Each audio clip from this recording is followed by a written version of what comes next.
Nagpahayag ng kanyang interest na maging isa sa maging assistant coach ni Coach Tim Con para sa paparating na Gilas Pilipinas para sa Olympic Qualifying Tournament. Well, ilang buwan na lamang ang natira, balik duty muli ang Gilas Pilipinas sa Latvia. So far, healthy na ngayon ang mga players ni Coach Tim Con. Si Junmar Fajardo, balik na muli sa kanyang trabaho.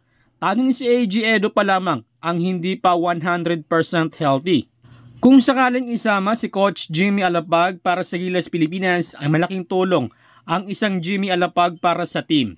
Last year, matagumpay na nakapasok bilang assistant coach ng Sacramento Kings at itong si Jimmy Alapag.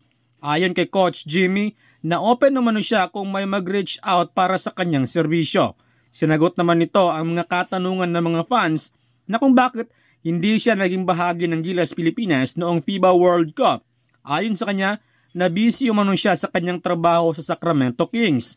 Ayon pa kay Coach Jimmy na nagkausap umano sila ni Coach Tim Con noong NBA Summer League na kung saan ay naging bahagi si Coach Tim Con sa Miami Heat. Sa ngayon ay wala pang pahayag si Coach Tim patungkol sa kagustuhan ni Coach Jimmy Alapag. If ever na maging bahagi ng Gilas Pilipinas si Coach Jimmy ay talagang may papasa niya sa mga local coaches at players ang kanyang mga natutunan sa NBA. Samantala, patuloy ang malaking improvement ngayon ni Kai Sotto matapos ang kanyang mga magagandang performance sa Japan B-League, particular na sa nakaraang laban ng Gilas Pilipinas.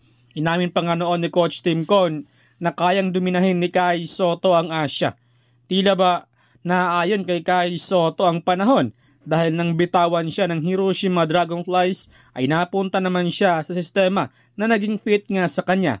Tapos si Coach Tim Con pa ang humawak sa Gilas Pilipinas.